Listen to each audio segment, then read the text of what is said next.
حمید صاحب ہیں جی پشاور سے.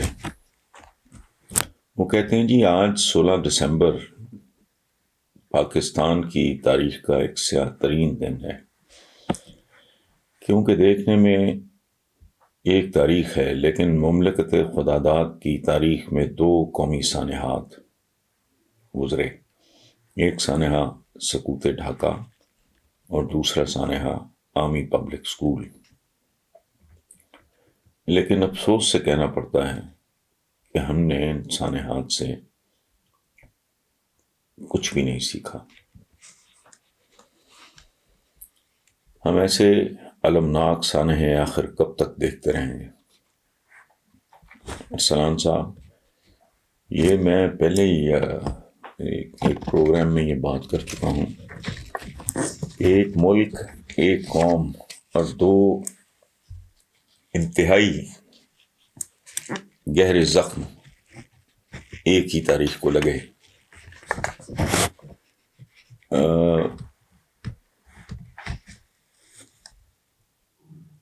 فال آف ڈھاکہ کی تو ایک تاریخ ہے.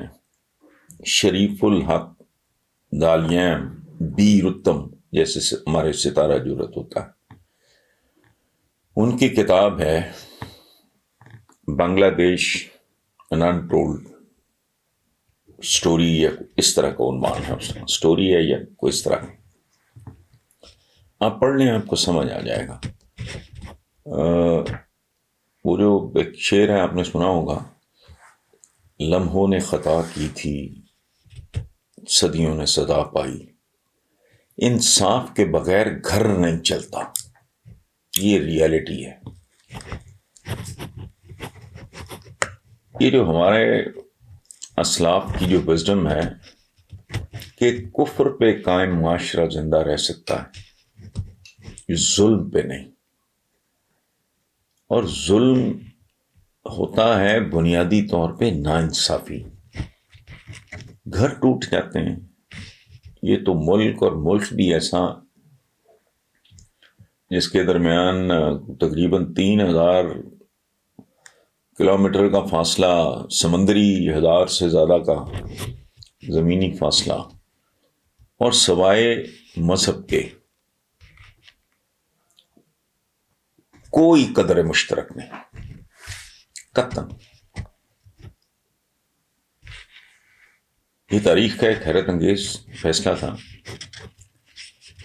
اگر یونیفائنگ فیکٹر ہوتا، یہ مذہب کا کام نہیں ہے، وہ ایک روحانی یکجہتی پیدا کرتا ہے. باقی اپنے اپنے کلچرز، اپنی اپنی دنیا، اپنے اپنے رنگ روپ، قد کاٹ، کھانے پینے، بود و باش، بالکل ٹوٹلی ڈفرینٹ. ہمارے ساتھ افغانستان ہے، ایک کیوں نہیں ہو جاتے؟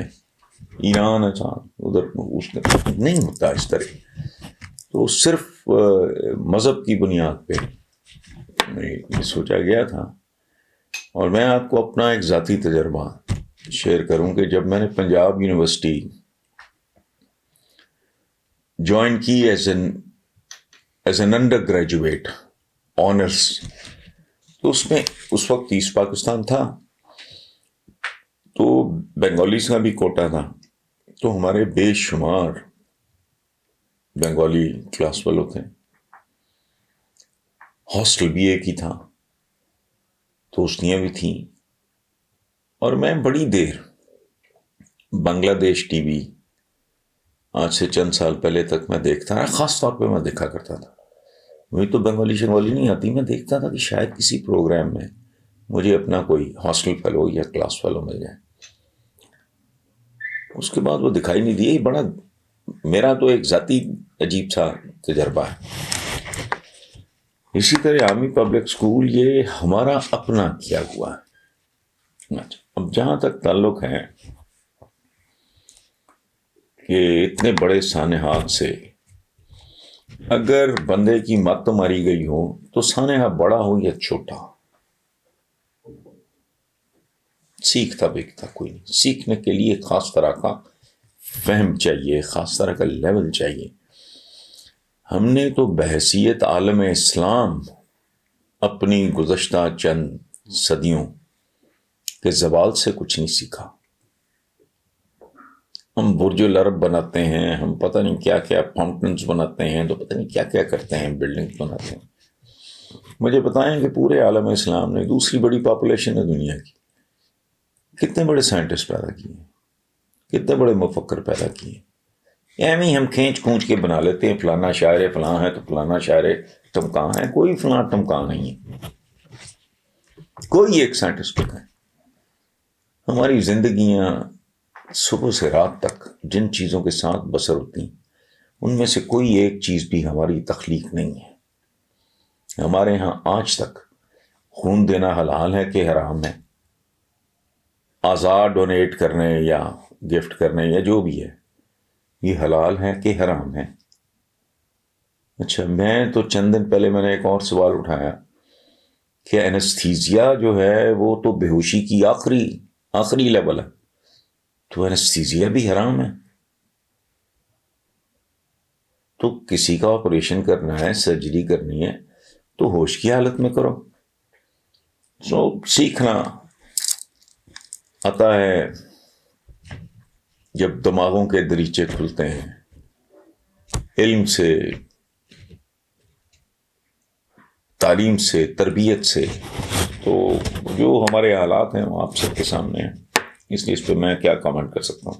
نوید ملک صاحب، یہ آپ کی تاریخ ہے جو کربلا سے شروع ہوتی ہے، بنو امیہ، ابو سفیان کی جو حضرت امیر معاویہ، پھر ان کا صاحبزادہ یزید، اس کے بعد چل سو چل، اس کے بعد اس دوران بھی اہل بیت کے ساتھ پڑھ لیں ذرا۔ اس کے بعد جب بنو عباس آئے، انہوں نے ان کی قبریں کھود کے ان کے مردے چوراہوں پہ لٹکا دیے تھے۔ یہ تو ارلی ہسٹری ہے۔ اچھا، اس کے بعد آپ کے پیارے مغلوں کی طرف چلتے ہیں۔ ظہیر الدین بابر نے سب سے پہلے کس کی گردن کاٹی تھی؟ ابراہیم لودھی کی۔ وہ تو تہجد گزار تھا، اس کا نام ابراہیم تھا، اس کا نام ظہیر الدین تھا۔ اس کے بعد کیا ہوا؟ بابر کے بیٹے نصیر الدین ہمایوں کو شیر شاہ سوری نے مار مار کے بھگا دیا۔ شیر شاہ سوری کا نام کیا تھا؟ فرید خان۔ اس کے باپ کا نام کیا تھا؟ حسن خان۔ اس کے دادا کا نام کیا تھا؟ ابراہیم۔ پھر امیر تیمور کی طرف چلیں گے، اس نے بایزید یلدرم آٹومنس کا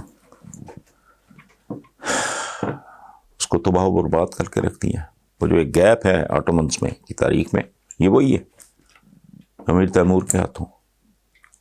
کس نے کس کو نہیں مارا؟ یہ جو برادر ہم اٹھائے پھرتے ہیں نا، اس کا پاور پلے سے کوئی تعلق نہیں۔ سارا کاروبار اٹھا کے دیکھ لیں، اپنی ساری کی ساری مغلوں کے درمیان دیکھ لیں۔ اورنگزیب عالمگیر، باپ کو اندر کر دیا، سگے بھائی بھتیجے سارے کے سارے مار دیے۔ اس کے بارے میں تو مشہور ہے کہ اس نے نہ کبھی نماز چھوڑی تھی، نہ کبھی کوئی بھائی چھوڑا۔ تو یہ ساری تاریخ ہے آپ کی۔ ہمایوں کی زندگی عذاب اس کے بھائیوں نے کر دی۔ ایک کا نام ہندال تھا، ایک کا نام کامران تھا، ایک پتہ نہیں کیا اس طرح کے ان کے نام تھے۔ یہ کامران کی برادری جو لاہور میں، یہ اس کے بھائی کی۔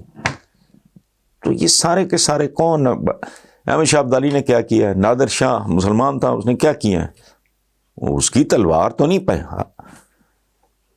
ہتھیاروں کی آنکھیں نہیں ہوتی، جو وہ چلتا ہے وہ نہیں دیکھتا۔ تو دلی کی سڑکیں خون سے لبریز ہو گئی، اور وہاں ہندو خون بھی تھا اور مسلمان خون بھی تھا۔ یہ تھرو آؤٹ ہسٹری ہے بھائی، کہاں تک نہیں آپ۔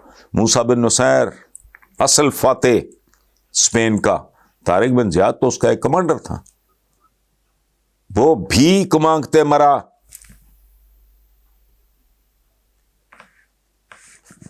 محمد بن قاسم یہاں مالا جپتے نہیں رکتے،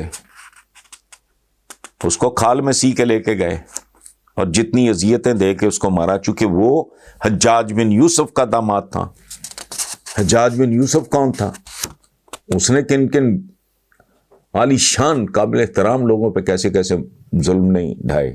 اس لیے جانے نے اس مغول کچھ نہ پھول. یہ جو ہے نا برادر اسلامی کیا اب ایران عراق دونوں طرف مسلمان کلمہ گو.